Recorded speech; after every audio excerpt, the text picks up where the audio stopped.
What is your dream watch? Everyone watch lover has one, but dream watches can quickly become a nightmare. Because somewhere between leaving the boutique and trying to sell it a few years later, some watches lose an extraordinary amount of value. They become financial traps and regret for the owners. And if you don't want to fall into that same trap, this video has a list of 12 watches you definitely have to avoid. Let me show you. 12 Fossil Gen 5 Smartwatch. The pitch was perfect. A smartwatch that didn't look like a smartwatch. Swiss-inspired casing, a real rotating crown, sapphire glass. Fossil had watched Apple eat the watch world alive and decided to fight back with style instead of specs. And for a minute, it worked. The Gen 5 launched in 2019 at around $350. It looked like a dress watch. It connected to your phone, tracked your steps, told you the weather, wear it to the office, and nobody asks questions. That was the dream, and people bought into it. But software is a subscription, not in money, in commitment. Fossil needed Google's Wear OS to keep updating the platform, and by 2024, both parties had quietly moved on. Fossil exited its connected device business that year. No new updates, no new app features. The ecosystem the watch was built around is a ghost town now. And a smartwatch without an ecosystem is just a heavy bracelet that tells time badly. Today, a used Gen 5 goes for $50 to $70 on eBay, less than a Casio G-Shock. The leather strap probably costs more to replace than the watch itself. Somewhere, a guy who was proud of that thing in 2019 has it sitting in a junk drawer next to broken earbuds. He doesn't wear it. He's not ready to throw it away either. That's a specific kind of grief most people don't have a name for. The grief of an object you can't quite let go of, not because it has value, but because it used to. And the broader Fossil story is worth sitting with, because they weren't wrong about the opportunity. People do want a watch that does more. People do want something that bridges the gap between dress and smart. The Gen 5 wasn't a bad vision. It was a correct vision executed by a company that couldn't sustain the software commitment that vision required. Fashion companies don't make software companies. That turns out to matter more than the design of the crown. $62 million. That's what Fossil had invested in smartwatches by the time the writing was clearly on the wall in 2023. $62 million into a product line that now sells used for the price of a cinema outing. That's the number that makes this entry more than just a tech story. That's a corporate failure wearing a watch. Which one did you end up with? The Gen 5, a Galaxy watch, or did Apple win the argument for you? Fossil tried to play in Apple's lane and got roadkilled. The next one tried to play in Rolex's lane. Same outcome, different price tag. Before we move on to the next part, let me tell you this. Most people don't realize this, but buying a watch the wrong way can cost you thousands, and you won't even notice it until it's too late. That's why I created a complete insider guide to buying watches. The goal is simple. I'll help you stop guessing and start buying smart. You'll find the guide in the pinned comment and description. Now, let's move on to the next part. 11 Emporio Armani Chronograph AR 1916. There's a version of this story where Emporio Armani is the hero. The 1990s were wild for fashion watches. Armani had the clothes, the campaigns, the runway credibility. When they put their name on a chronograph at $600 to $800, a lot of people felt like they'd found the shortcut to dressing like they had money. The AR 1916 specifically was the sporty flagship of that approach. Gray dial, 3 subdials, steel bracelet that photographs beautifully. The kind of watch that looks dramatically better in an Instagram picture than it does in your hand. That's not an accident. The design was always more about the shot than the mechanism. What's inside is a Miyota quartz movement, which runs about $100 in an Orient you'd be proud to own. The case finishing is thin. The bracelet clasp flexes under pressure, but the name on the dial is Armani. And in the mid-2000s, that name was doing serious cultural work. Honestly, I keep coming back to this one, because Armani didn't deceive anyone. Not really. The price said, fashion watch. The marketing said, fashion watch. Somewhere, the buyer decided it said something else. That gap between what a brand sells and what a customer hears is where most of the watches on this list live. A used AR 1916 today, $60 to $90. Full set, barely worn, from someone who received it as a gift and never figured out how to feel about that. The same buyer would find a Seiko 5 at that price and feel good about what they owned. With the Armani, there's nothing to feel good about, and now there's nothing to feel bad about either, which is somehow worse. Because $60 doesn't create regret, it creates embarrassment. Those are different things. Fashion money bought a fashion watch. The next one is different. This was supposed to be Swiss, supposed to be serious, and the numbers tell a different story. 10 Longines Hydro Conquest. Longines is one of the oldest watch brands on Earth. Founded in 1832, timing the Olympics. In the wrists of aviators and athletes for over 150 years, that heritage is real, not manufactured. But somewhere in the marketing of the Hydro Conquest, a story got told that slightly outran the watch itself. The pitch went like this: serious dive watch, Swiss movement, 300 meters of water resistance, and the Longines name, at under $2,000 retail. For people priced out of the Seamaster, it felt like the intelligent alternative. Not a compromise, a deliberate choice. Structurally, it is a well-built watch. The L888 movement inside the newer references is derived from the ETA, a 31-point L1, and runs accurately. The ceramic bezel is solid. The lume holds up. None of those things are lies. But the secondary market doesn't price what something is. It prices what something means. And the Hydro Conquest, despite the pedigree and the specs, doesn't mean very much to the people setting prices on Chrono 2.4.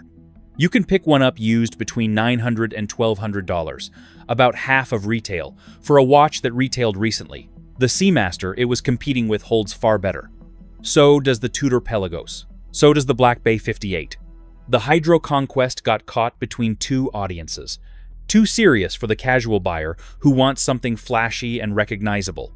Not serious enough for the collector who checked comparable resale prices and made a call.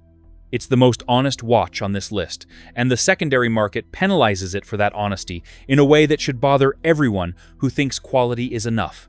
Longines played it straight, and the market still punished them. The next watch played the hype game, and the hype game always ends the same way. 9 Tag Heuer Formula 1. Quartz WA 1110. Walk into a Tag Heuer boutique in 2007, and the Formula 1 was the gateway. Start here. Work up to the Carrera. That was the pitch. And it worked for a generation of buyers who liked racing and liked watches, and were willing to spend $2,000 to feel like both things at once. The WA 1110 was the sporty flagship. Stainless steel, 41mm case, chronograph, tachometer bezel. It photographed like something that would appreciate. The Tag Heuer brand meant something. Formula 1 meant something. The combination felt bulletproof. What it actually runs is a Ronda quartz caliber. Ronda makes solid, reliable movements that power a lot of Swiss quartz watches in the $300 to $600 range. That's not a scandal. Quartz is quartz, and accuracy is accuracy. But it means the tech inside a $2,000 watch is the same tech inside a $500 watch. You're buying the badge and the bracelet. That's a legitimate choice, if you know you're making it. Collectors know. So, the secondary market prices the WA 1110 accordingly. $300 to $500, used, on any given day. A watch that retailed for $2,000. The depreciation isn't slow. It happens in the first 12 months of ownership, which is when the buyer figures out what they actually paid for. The observation nobody in the Tag boutique will say out loud: the Formula 1 quartz exists to fund the Carrera. It's a conversion tool, priced like a real watch. Designed to move a casual buyer into brand loyalty. But conversion only works if the first experience feels honest. A lot of people who bought Formula 1s didn't buy Carreras next. They bought Seikos. That's not a betrayal. But it's also not nothing.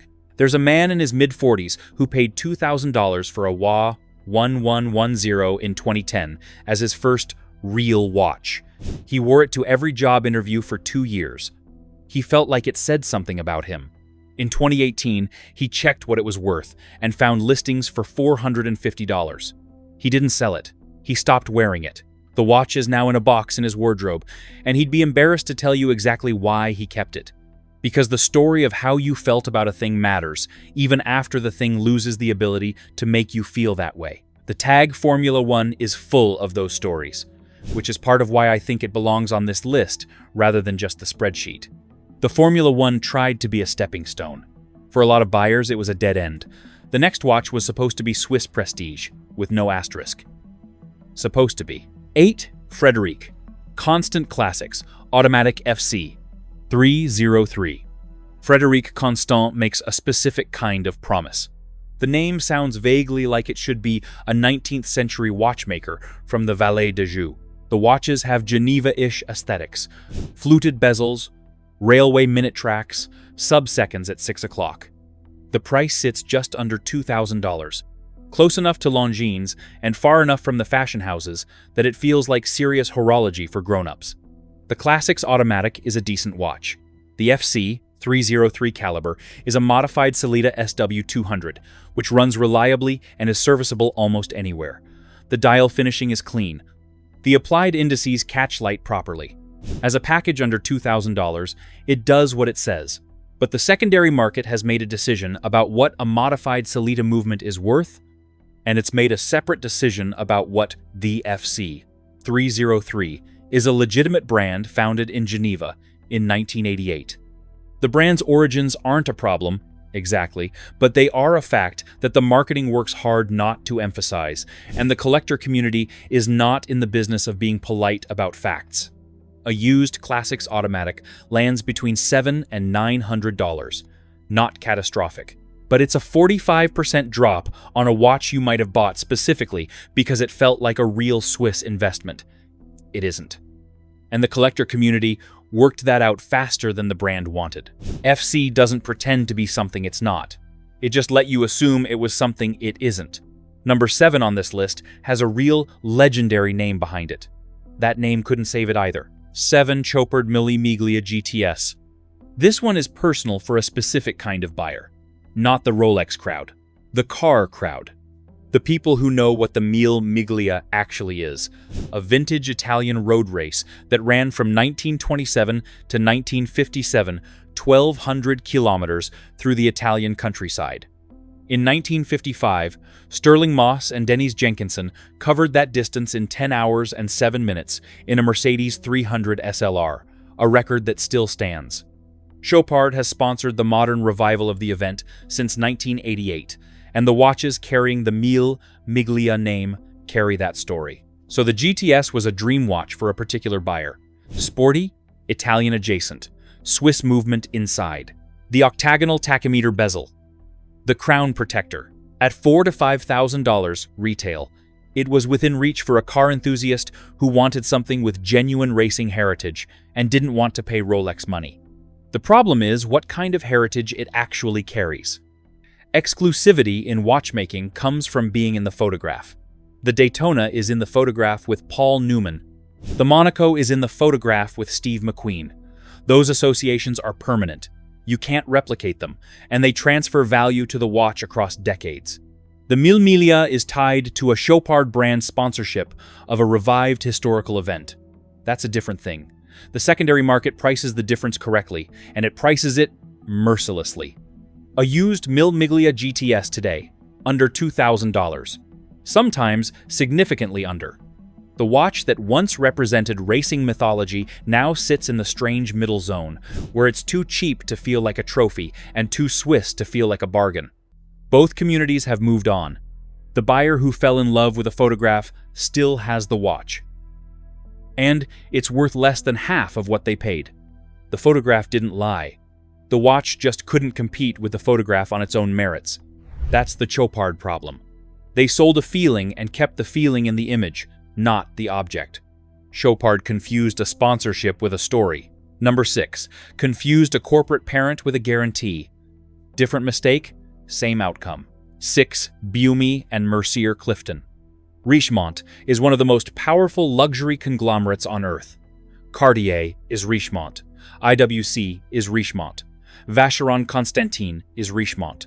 And at the bottom of that portfolio, priced between $2,000 and $3,000, sits Baum and Mercier, the entry point into a group of brands that make some of the most respected watches in the world. The Clifton is where that entry point promise lives most clearly. Round case, clean dial, date at 3, applied indices. It looks like a dress watch made by someone who knows what they're doing. The Sellita SW300 movement inside runs reliably and is a legitimate caliber. And the Baum and Mercier name on the dial carries the implicit suggestion of everything else Richemont makes. That implicit suggestion is doing a lot of heavy lifting. Because when the buyer goes to sell it, the Richemont connection doesn't follow the watch. The Clifton trades on its own merits, and its own merits put it between $600 and $900 on the secondary market. 60 to 70% gone from retail. You can find a Clifton with full box and papers for under $1,000 on any given Thursday. What this reveals is something collectors understood years ago. Being in the same corporate family as Cartier doesn't make your watch a Cartier. The halo of Richemont's prestige brands does not transfer down through the price tiers any more than owning a Honda makes your Civic feel like an Acura. The corporate name is the same. The product experience is not. The Clifton is a fine watch, an honest watch, but it got bought by people who heard Richemont and assumed the value proposition of the whole group transferred down to the entry level. It doesn't. It never did.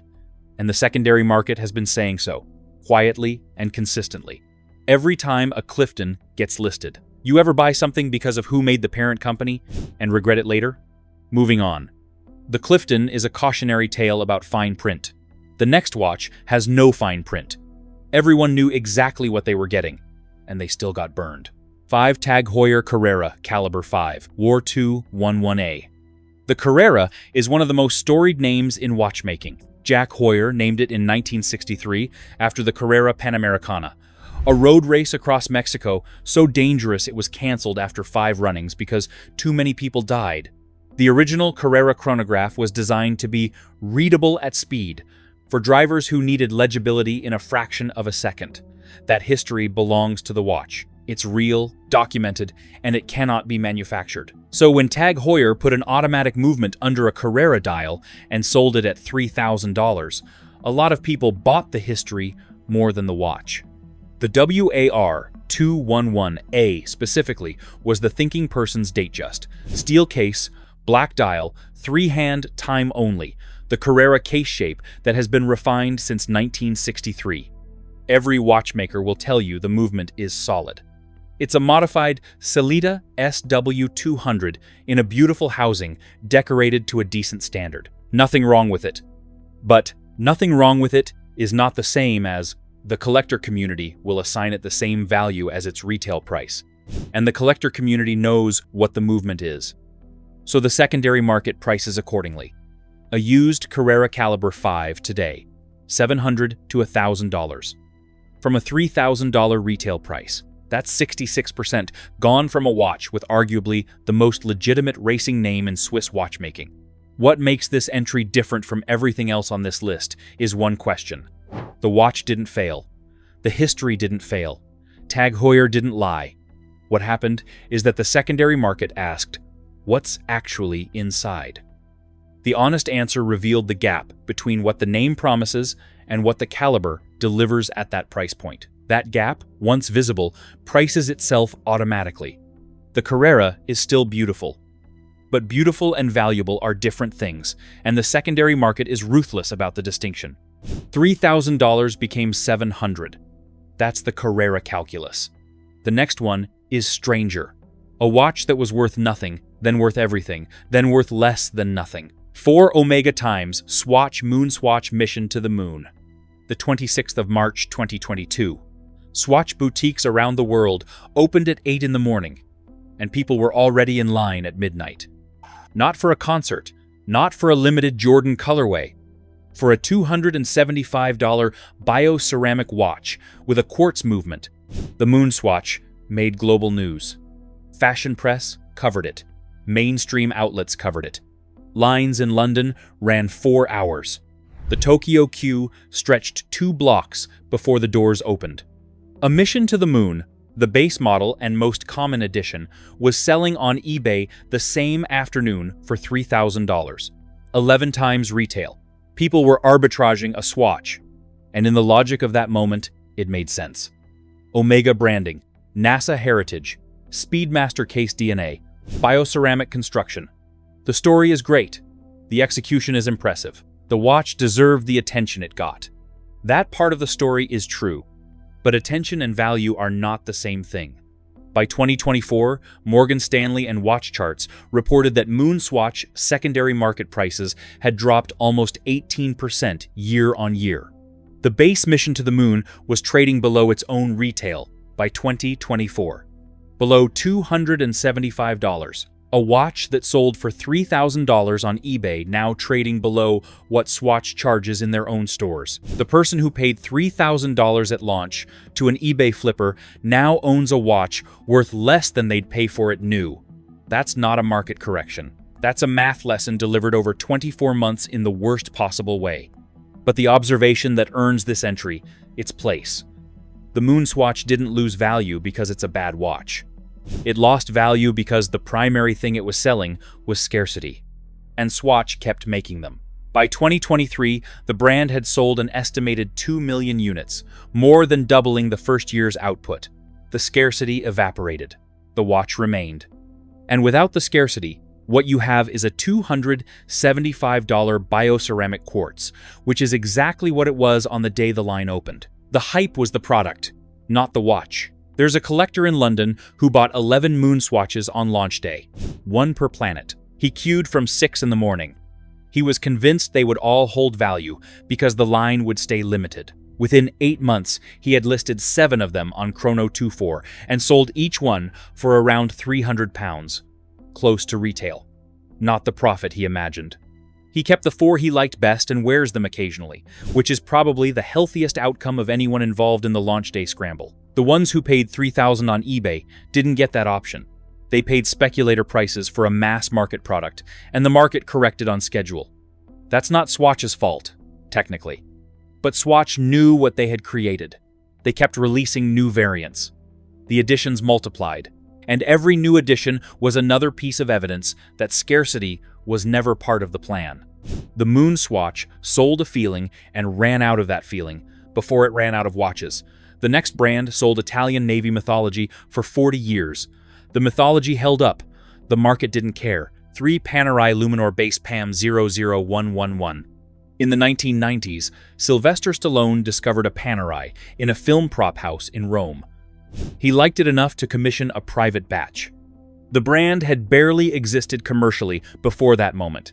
It had supplied the Italian Navy in total secrecy for decades, and its watches were largely unknown outside military circles. Stallone's patronage changed everything.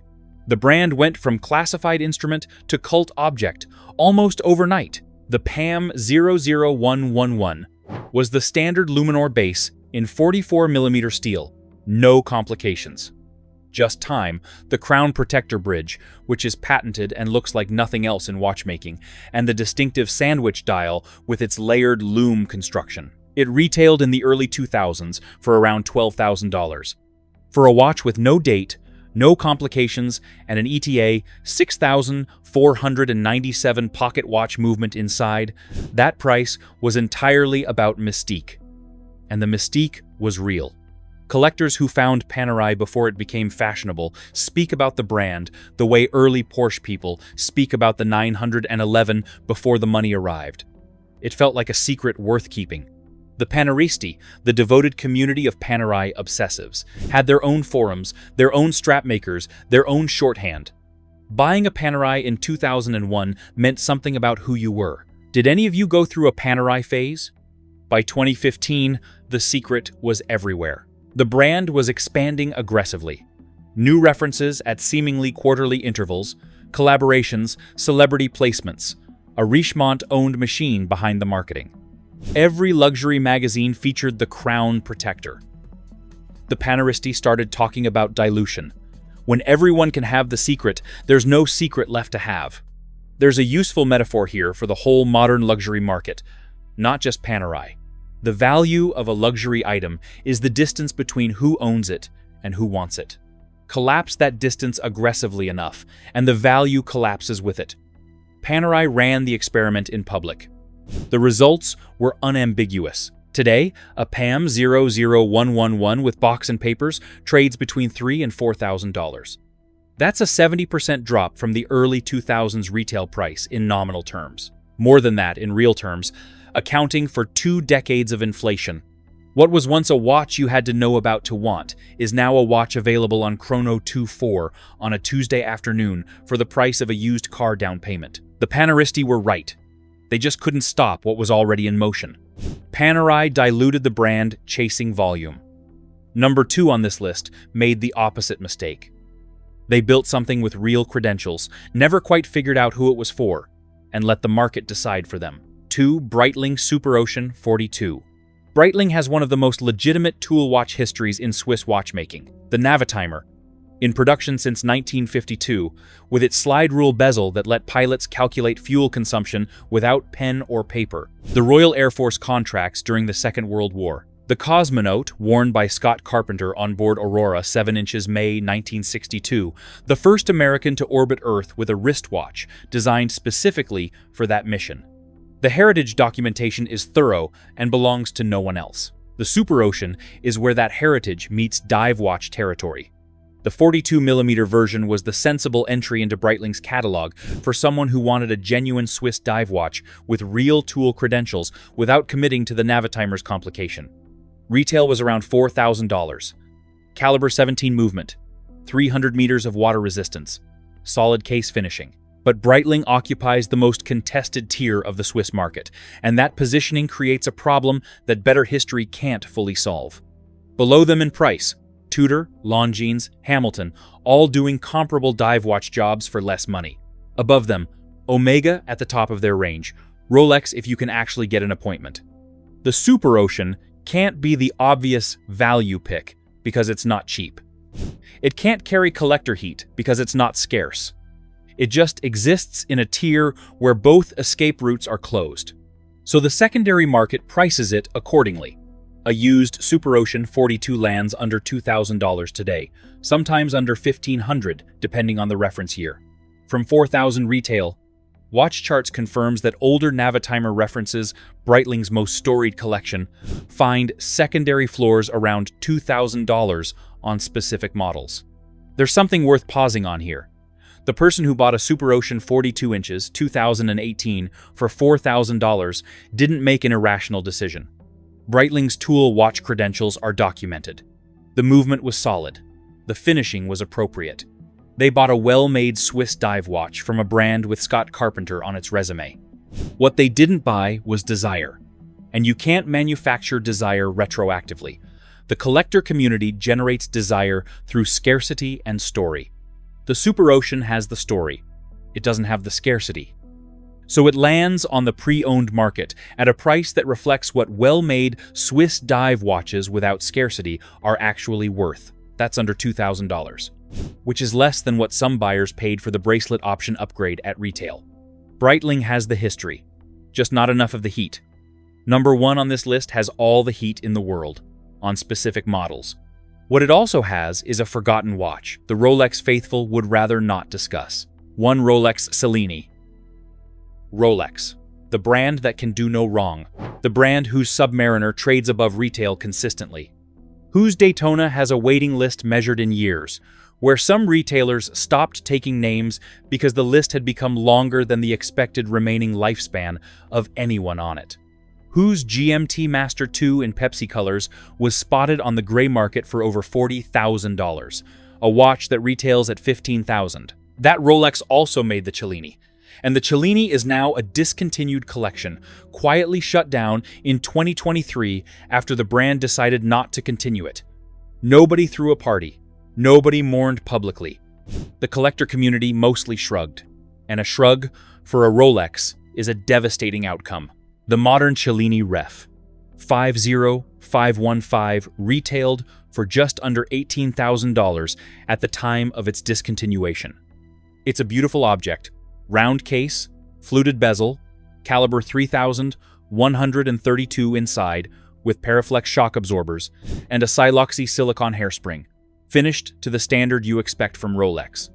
It was a genuine dress watch, the kind Rolex had been trying to produce properly since the 1960s. The secondary market values it today at around $13,000 to $14,000, a 30% gap from retail. On a Rolex, the brand whose entire identity rests on the understanding that you don't lose money. Now go further back to the older Cellini Danaus ref, 4,233. An 18K two-tone gold Rolex, made in precious metal, manually wound, carrying every authenticating element of the world's most recognizable watch brand. It trades on Chrono24 right now for around $2,500. $2,500 in solid gold, with papers. That's entry Seiko territory in a Rolex, in gold. What happened is simpler than it sounds. Rolex is two separate brands inside one name. There's the sport Rolex, the Submariner, the GMT, the Daytona, where scarcity and wait lists and status create secondary market premiums that defy normal economics.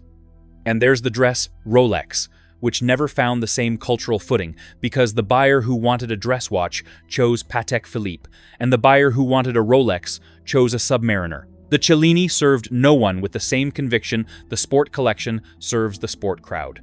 Rolex knew this. They discontinued the line, but not before thousands of buyers paid premium prices for a watch that the company itself eventually decided didn't deserve to exist in its catalog. That's not a market failure. That's a brand telling you retroactively that you made the wrong choice, while charging you $18,000 for the lesson. And perhaps the most quietly devastating part of this entry, Rolex's own certified pre-owned program, launched aggressively through Boucherer and Tourneau starting in 2023, covers the Submariner, the GMT, the Datejust. The Cellini isn't included because Rolex discontinued it. So, the brand that dropped the watch also removed the floor under its resale price at the same moment. The person who bought a Cellini in 2021 lost both the product and the brand's institutional support for it within 24 months. If you wanted a dress Rolex badly enough to spend $18,000, you paid for an experience that Rolex has since walked away from. That's the most expensive shrug in Swiss watchmaking. The watches that survived this list, the ones that held value, the ones dealers still whisper about, the ones people wait years to buy at retail, they don't just exist. They mean something specific to someone specific, in a way that can't be replicated by another brand in another category. The Submariner means depth. The Daytona means speed. The Nautilus means the exact moment in 1976 when stainless steel became prestige. So what do you think? Tell me as you like and subscribe.